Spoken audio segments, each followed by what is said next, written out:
This video contains news and analysis related to a recent terror attack in Kashmir. The content may include sensitive visuals and discussions that could be distressing to some viewers. Viewer discretion is advised. We strongly condemn all forms of violence and terrorism. The purpose of the content is solely to inform and create awareness based on verified reports.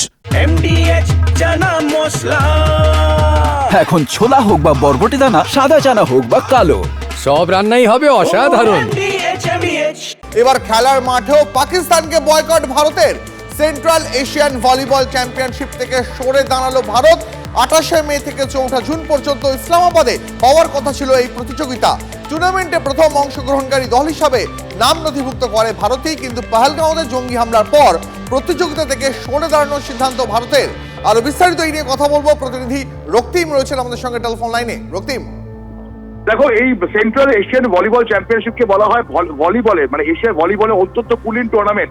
সেখানে কিন্তু volleyball থেকে অর্থাৎ পাকিস্তানের সঙ্গে কিন্তু কোনো রকম সমঝোতা নয়, সেটা ক্রীড়াক্ষেত্রে কোনো সমঝোতা নয়, পরিষ্কার বুঝিয়ে দিল ভারত কিন্তু দল প্রত্যাহার করলো। গত বছর কিন্তু ভারত এই টুর্নামেন্টে অংশগ্রহণ করেনি, কিন্তু এই বছর ভারত নরম মনোভাব প্রকাশ করেছিল এবং ইসলামাবাদে এই টুর্নামেন্ট হওয়ার কথা ছিল আগামী 28 মে থেকে 4 জুন পর্যন্ত। সেখানে ভারত প্রথম দল হিসেবে নিজেদের নাম নথিভুক্ত করেছিল, কিন্তু পহেলগাঁও ঘটনার পর পরিষ্কার ভারতীয় ভলিবল ফেডারেশন জানিয়ে দেয় পাকিস্তান ভলিবল ফেডারেশন যারা আয়োজক তারা এই টুর্নামেন্টে অংশগ্রহণ করবে না এবং তারা পুরো দলটাকে প্রত্যাহার করলো। 30 জনের দল পাঠানোর কথা ছিল ভারতের, প্রত্যাহার করলো। অর্থাৎ এর থেকে স্পষ্ট হলো যে বুঝতে পেরেছি রক্তিম, অনেক ধন্যবাদ তোমাকে।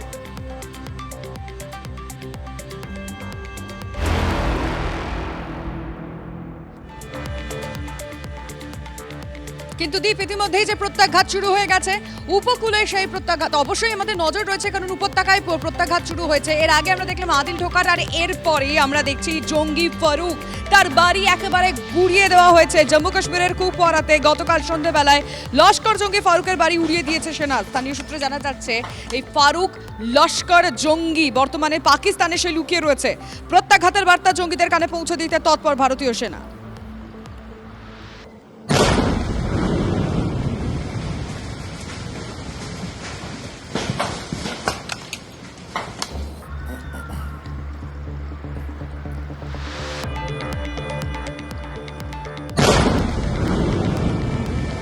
একের পর এক জঙ্গিদের বাড়ি ঠিক এভাবেই গুড়িয়ে দিচ্ছে ভারতীয় সেনা, এবং এইভাবে মানে এই ছবিটা সেই সমস্ত জঙ্গিদের কাছ পর্যন্ত পৌঁছে যাচ্ছে যাদেরকে বার্তা দিতে চাইছে, প্রত্যাঘাতের বার্তা দিচ্ছে ভারতীয় সেনা। हम गलत नहीं है, हम बिल्कुल हिंदुस्तानी है, देशभक्त इंसान है। हमारा कोई भी इन टेररिस्ट सिस्टम से कोई लेना देना नहीं है। हमारी तरफ से जो टेररिस्ट है वो पाकिस्तान में हो या इधर हो, उसको जहां मिले ढूंढ के मारो। लेकिन ये जो मसला किया ये इन्होंने वारदात की, ये हमारे साथ हुई है। ये जो भी जलाया गया ये हमारी प्रॉपर्टी जलाई है, ये उसकी फारूक की नहीं जलाई। ये मेरे फादर का मकान था, इसमें कुछ भी जो भी कुछ था वो हमारा था। উপত্যকার বুকে সেনা প্রত্যাঘাত জারি, একের পর এক জঙ্গিদের বাড়ি গুঁড়িয়ে দিচ্ছে ভারতীয় সেনা। আপনাকে দেখাই সেই সব ছবিগুলো এক এক করে। সোপিয়ানে জঙ্গি আদনান সাফির বাড়িতে বিস্ফোরণ, ত্রালে আমিরের বাড়িতে বিস্ফোরণ, লস্কর জঙ্গিদের বাড়ি উড়িয়েই চলেছে ভারতীয় সেনা। আদিল ঠোকরের পর ফারুকের বাড়ি ধ্বংস করে দেওয়া হয়েছে। তবে এই মুহূর্তে পাকিস্তানে লুকিয়ে রয়েছে লস্কর জঙ্গি ফারুক, এমনটাই খবর পাওয়া যাচ্ছে। আপনাকে একই সঙ্গে 6 জায়গার ছবি দেখাচ্ছি। ত্রাল, বিজবেহারা, কুপওয়ারা, পুলওয়ামা, সোপিয়ান, কুলগাঁও সব জায়গায় লুকিয়ে থাকা লস্কর জঙ্গিদের বাড়ি সেগুলো উড়িয়ে এবং গুঁড়িয়ে দিচ্ছে ভারতীয় সেনা।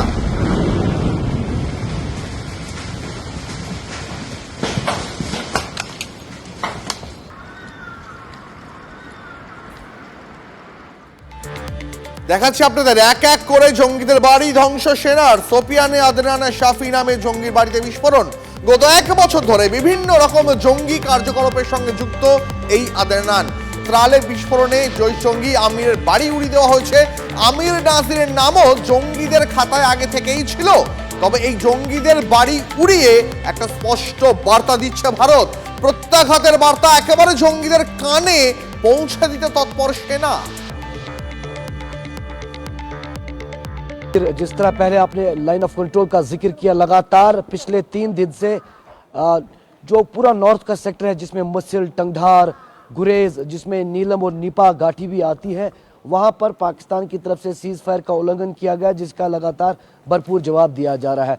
अब रही बात पहलगाम की, पहलगाम साउथ कश्मीर में और साउथ कश्मीर के पूरे इलाकों में Pulwama, Kulgam, Bijbehara, Anantnag massive anti terror operation चलाया जा रहा है। और जिस तरह TV9 भारतवर्ष लगातार ये खबर अपडेट कर रहा है और सबसे पहले दर्शकों तक पहुंचाया कि अभी तक 11 आतंकियों के घरों को ध्वस्त कर दिया है, बांडीपोरा से लेकर साउथ कश्मीर के पुलवामा त्राल तक। तो कहीं ना कहीं एक बड़ा मैसिव ऑपरेशन। वहीं दूसरी तरफ जो आसपास के पहलगाम में जंगल है, मेरे पीछे जो आप पहाड़ी देख रहे हैं, सीधे ये रास्ता जो है आगे इसके बाद बाइसरन कनेक्ट होता है। तो इस पूरे इलाके में भी कल हमने जिस तरह रिपोर्ट दिखाई थी कि जो स्पेशल ऑपरेशन टीम्स के जवान हैं वो कॉम्बिंग कर रहे हैं और मैनहंट जो है वो शुरू किया गया है। और एक लेटेस्ट अपडेट दूं, आज बाइसरन इलाके में नेशनल इन्वेस्टिगेशन एजेंसी की टीम मौजूद है जो वहां पर फॉरेंसिक एविडेंसेस कलेक्ट कर रहे हैं और पूरा वो जो रूट है जहां से वो आए हैं, एग्जिट और एंट्री पॉइंट्स को भी खंगाला जा रहा है किसी एविडेंस के लिए। और दूसरा, फिलहाल वहां पर आवाजाही लगातार बंद कर दी गई है। हालांकि कुछ दिनों से जो स्थानीय लोग थे या जो मीडिया कर्मचारी थे वो आधे रास्ते तक जा पा रहे थे, लेकिन फिलहाल अब जिस तरह वहां इन्वेस्टिगेशन एजेंसीज की मौजूदगी है तो उस पूरे इलाके को एक तरीके से फिलहाल अपने माशरे में लिया गया है ताकि पूरा जो रूट है और जो मीडोज है उन्हें खंगाला जाए ताकि হামলাওয়ারোं के बारे में और जानकारी मिल पाए। একদিকে পাহাড়ে সেনা প্রস্তুত আর একদিকে জলেও, অর্থাৎ ভারতীয় নৌবাহিনীর কথা আপনাদেরকে বলছি, তারা কিন্তু এই মুহূর্তে যে কোনো রকম পরিস্থিতির জন্য তৈরি। শুধু মুখে বলবো না, ছবিটাও আপনাদেরকে দেখাবো। আসুন, আরব সাগরের প্রস্তুতি কিরকম দেখা যাচ্ছে, কারণ যুদ্ধ জাহাজ থেকে ইতিমধ্যেই মিসাইলের সফল উৎক্ষেপণ কিন্তু হয়েছে। যে পরীক্ষা একদম সফল হয়েছে আরব সাগরে নৌসেনার মহড়া। সুতরাং পাকিস্তানকে যে এখন সাবধান হতে হবে, এই ছবিটা আরো একবার বলে দিচ্ছে। অবশ্যই এই ছবিটাই বলে দিচ্ছে যে আমাদের সেনারা কিরকম, মানে সব দিক থেকে, জল, স্থল, আকাশ, 3 দিক থেকেই প্রস্তুত রয়েছে।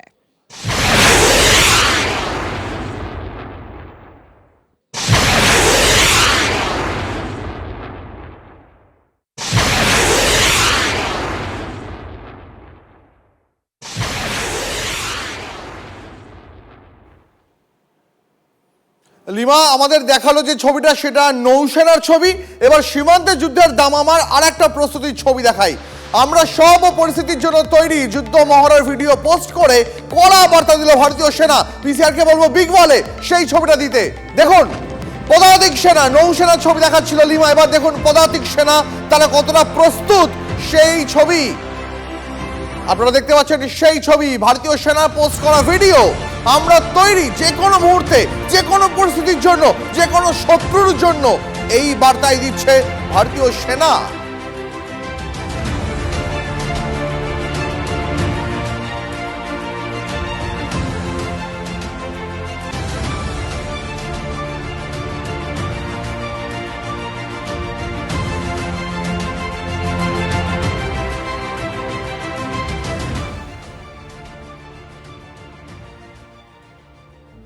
পাকিস্তান যে চাপে আছে সেটা বলতে আর কোনো দ্বিধা নেই। এতদিন জল জল করে পাগল হয়ে যাচ্ছিল, মানে জল না পেলে পরমাণু যুদ্ধের হুমকি পর্যন্ত দিচ্ছিল, আর সেই পাকিস্তানি জলে এখন ভাসছে। ছবি অবশ্যই দেখাবো, কারণ পাকিস্তানের অবস্থা এখন জলেই রয়েছে। এই যে ঝিলামের ছবিটা, ঝিলামের জলস্ফীতি, পাক অধিকৃত কাশ্মীরে বন্যা পরিস্থিতি তৈরি হয়েছে। মুজাফফরবাদ ভেসে গেছে, চাকৌটির বিস্তীর্ণ এলাকা ভাসছে। জরুরি অবস্থা ইতিমধ্যে প্রশাসনের তরফ থেকে জারি করা হয়েছে এবং বিতস্তা তীরবর্তী এলাকা তাও খালি করে দেওয়া হয়েছে। এই হচ্ছে পাকিস্তানের অবস্থা। এই মুহূর্তে আমি দাঁড়িয়ে রয়েছি ঝিলাম নদীর তীরে। আমার হাতের ডান দিকে যত দূর পর্যন্ত চোখ যাচ্ছে, বরফের পাহাড়ের ওপর থেকে জল নেমে এসে এই ঝিলাম নদী সম্পূর্ণভাবে তীব্র গতি নিয়ে ভেসে চলেছে। এবং যে খবর এই মুহূর্তে পাক অধিকৃত কাশ্মীর থেকে আসছে তা হলো তাদের অভিযোগ যে এই ঝিলাম নদী থেকে ভারত সরকার তাদের না জানিয়ে নাকি জল ছেড়ে দিয়েছে, আর সেই কারণে পাক অধিকৃত কাশ্মীরের বিস্তীর্ণ অংশ সম্পূর্ণভাবে ভেসে গিয়েছে। সেই এলাকার মানুষের চাষ, আবাদ, জীবন জীবিকা, বাসস্থান সব কিছু নাকি ভেসে গিয়েছে। কিভাবে তারা প্রাণ বাঁচাবেন সেই লক্ষ্যেই, সেই চিন্তাতেই এই মুহূর্তে তারা দৌড়দৌড়ি করছেন। এই মুহূর্তে যে জায়গায় আমি দাঁড়িয়ে রয়েছি, ঝিলাম নদী যেভাবে এখানে স্রোতস্বিনী, তাতে ভারত সরকার কিন্তু একবারের জন্য স্বীকার করেনি যে ভারতের দিক থেকে পাকিস্তানকে না জানিয়ে আন্তর্জাতিক চুক্তি অনুযায়ী কোনো জল ছাড়া হয়েছে কিনা। কিন্তু এই জলের যে স্রোত, এই জলের যে তীব্রতা এবং যে ডেভেলপমেন্টের খবর এই মুহূর্তে পাকিস্তানের মাটি থেকে আমাদের কাছে আসছে, তাতে কয়েকটা সম্ভাবনার জায়গা অবশ্যই আমাদের সামনে এই মুহূর্তে স্পষ্ট হয়ে যাচ্ছে। তা হলো, ইন্ডাস রিভার ট্রিটি অনুযায়ী যদি ভারত সত্যিকারে পাকিস্তানকে জল দেওয়া বন্ধ করে দেয়, যদি সত্যিকারেরই এই ইন্দাস নদীর ওপরে ভারত ড্যাম তৈরি করে দেয়, তাহলে পাকিস্তানের বিস্তীর্ণ অংশ সম্পূর্ণভাবে শুকিয়ে যাবে। বিশেষত পাক অধিকৃত কাশ্মীর থেকে শুরু করে করাচি বন্দর পর্যন্ত এই নদী বিভিন্ন ট্রিবিউটারিতে ছড়িয়ে রয়েছে এবং সেই অংশে আগামী দিনে জল পাবে না ভারত। আর ঠিক যেভাবে এই নদী এই মুহূর্তে বয়ে চলেছে, যদি এই নদীগুলোর ওপর ড্যাম তৈরি করে দিয়ে ভারত তার ইচ্ছে মতো যখন তখন জল ছাড়তে থাকে, তাহলে পাকিস্তানের বিস্তীর্ণ অংশে যে চাষ আবাদ জনপদ রয়েছে তা চোখের নিমেষে ভেসে যাবে। কোথাও গুলি বন্দুকের দরকার নেই, কোথাও মিসাইলের দরকার নেই, শুধুমাত্র জলের মাধ্যমে যুদ্ধ করে পাকিস্তানের বিস্তীর্ণ অংশকে ভাসিয়ে দেওয়া সম্ভব। আর আজ এই ঘটনাটাই কার্যত একটা ঝলকে দেখলো পাকিস্তান। ফলত তারা এক্ষেত্রে সবক শিখবে কিনা, এখন সেই প্রশ্নটাই সব থেকে গুরুত্বপূর্ণভাবে সামনে আসছে। ঝিলাম নদীর পাড় থেকে ক্যামেরায় রাহুল সিংয়ের সঙ্গে জ্যোতির্ময় কর্মকার, TV9 বাংলা। সিন্ধুর এই জল আতঙ্কের মধ্যেই পাকিস্তানের হাস্যকর আস্ফালন। ভারতের দিকে নাকি তাক করে রাখা রয়েছে 130টা মিসাইল। সিন্ধুর জল বন্ধ করলেই নাকি ছোড়া হবে ক্ষেপণাস্ত্র। যুদ্ধের জন্য তৈরি থাকুক ভারত, এমনই হাস্যকর হুঁশিয়ারি পাক মন্ত্রী হানিফ আব্বাসের গলায়। পাক মন্ত্রী কি জানেন যে শক্তির নিরিখে ভারতের আশেপাশেও আসতে পারবে না পাকিস্তান? अगर हमारा पानी बंद करेंगे तो फिर जंग के लिए तैयार हो जाएं। ये जो गोरी, शहीन, गजनवी, ये चौकों में सजाने के लिए नहीं हमने रखे हुए, ये हमने हिंदुस्तान के लिए रखे हैं बाबा। ये जो 130 एटॉमिक हमारे पास वेपन है, वो हमने सिर्फ मॉडल बनाने के लिए नहीं रखे हुए, और आपको पता ही नहीं कि हमने पाकिस्तान के किस किस हिस्से में रखे हुए हैं। ये दुनिया भी जानती है, आप भी जानते हैं, वरना आप तो इतने मक्कार बनिए हैं कि अभी तक पाकिस्तान के ऊपर कई दफा हमलावर हो चुके होते आप। ये मैं फिर दोहराने लगा हूं, ये हमारे चौकों में नहीं है, ये हमारे बिल्कुल आप इनका रुख आपकी तरफ है और किसी की तरफ नहीं है।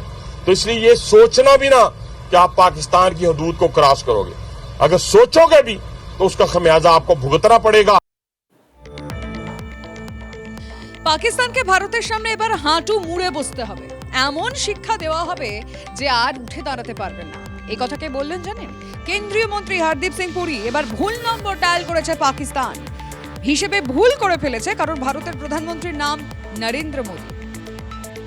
बहुत हो गया, ये तो पहले हमारी सरकारें थी कि इनके ऐसे जो हरकतें थी हम टॉलरेंस लेवल था, अब वो मोदी जी का जो उन्होंने कहा है बिहार में उसको देखिए, और वैसे अब आने वाले कुछ दिन वेट करिए। পহেলগাঁও হত্যালীলার বিরুদ্ধে ফের কড়া বার্তা দিলেন প্রধানমন্ত্রী। গোটা দেশ ক্ষোভে ফুঁসছে, হামলাকারী এবং ষড়যন্ত্রকারীদের কঠোরতম জবাব দেওয়া হবে। মন কি বাতে হুঙ্কার প্রধানমন্ত্রী মোদীর। भारतीय का खून आतंकी हमले की तस्वीरों को देखकर खौल रहा है। पहलगाम में हुआ ये हमला आतंक के सरपरस्तों की हताशा को दिखाता है, उनकी कायरता को दिखाता है। ऐसे समय में जब कश्मीर में शांति लौट रही थी, स्कूल कॉलेजों में एक वाइब्रेंसी थी, वो आक्रोश पूरी दुनिया में है। इस आतंकी हमले के बाद लगातार दुनिया भर से संवेदनाएं आ रही हैं। मुझे भी ग्लोबल लीडर्स ने फोन किए हैं, पत्र लिखे हैं, संदेश भेजे हैं। मैं पीड़ित परिवारों को फिर भरोसा देता हूं, उन्हें न्याय मिलेगा, न्याय मिलकर रहेगा। इस हमले के दोषियों और साजिश रचने वालों को कठोरतम जवाब दिया जाएगा। এটা এমন একটা বিষয় এবং গোটা দেশ যেখানে বদলা চাইছে, প্রতিশোধ চাইছে, সেখানে বিভিন্ন দল মানে শাসক থেকে বিরোধী সবার গলায় একই সুর। এবার অভিষেক বন্দ্যোপাধ্যায়ের বক্তব্যের দিকে অবশ্য নজর রাখতে হচ্ছে, কারণ অভিষেক বন্দ্যোপাধ্যায় তিনি পোস্ট করেছেন যে পাক অধিকৃত কাশ্মীর এবার দখল করতে হবে, পাকিস্তান যে ভাষা বোঝে সেই ভাষায় পাকিস্তানকে বোঝাতে হবে। আমি কথা বলতে চাইবো অবশ্যই অভিষেক বন্দ্যোপাধ্যায়ের এই পোস্ট নিয়ে। সৌরভ গুহ সরাসরি রয়েছে। সৌরভ, এটা এমন একটা বিষয় গিয়ে দাঁড়াচ্ছে যেখানে শাসক বিরোধী কি তৃণমূল কি বিজেপি সবাই মানে 140 কোটি ভারতবাসীর যা সুর, সব রাজনীতিবিদরাই এক সুরে বাঁধছে। নিঃসন্দেহে এইটা তো ক্ষুদ্র রাজনৈতিক গণ্ডির মধ্যে থাকতে পারে না, নিঃসন্দেহে এটা অনেক বড় বিষয় এবং সেই জায়গা থেকে দাঁড়িয়ে ভারতের যে সামগ্রিকভাবে যে সুর, সেই সুরেই সুর মিলিয়েছে বিরোধী দল কংগ্রেস কিংবা বিরোধী দল তৃণমূল কংগ্রেস। কিন্তু দেখো, এই যে কথাটা আজকে অভিষেক বন্দ্যোপাধ্যায় বললেন, এই কথাটা তো বারংবার শোনা যেত এতদিন ধরে, লাগাতারভাবে দশকের পর দশক ধরে জাতীয় রাজনীতির পরিপ্রেক্ষিতে সব থেকে বেশি বলেছে বিজেপি এই কাশ্মীর পুনরুদ্ধারের কথা বলেছে, এই পাক অধিকৃত কাশ্মীর পুনরুদ্ধারের কথা বলেছে এবং এই ব্যাপারে জিরো টলারেন্স দেখানোর কথা আমরা বারংবার একসময় অটল বিহারী বাজপেয়ী, লালকৃষ্ণ আডবাণীর মুখে শুনেছি। সেই কথাটা আজকে অভিষেক বন্দ্যোপাধ্যায় বললেন। অর্থাৎ পাকিস্তান বিরোধী সুরকে চড়া করে যখন জাতীয়তাবাদের হাতিয়ারকে আরও শক্তভাবে শান দিচ্ছে বিজেপি শাসক দল, তখন পাকিস্তান বিরোধী তার সুরকেই কিন্তু আরও বেশি চড়া করলেন। এটা কোথাও একটা চাপ তৈরি করলেন, কোথাও একটা চ্যালেঞ্জ ছুড়ে দিলেন এবং এই পাকিস্তান বিরোধী সুর যে বুঝতে পারছি, তুমি এই সঙ্গে থাকো।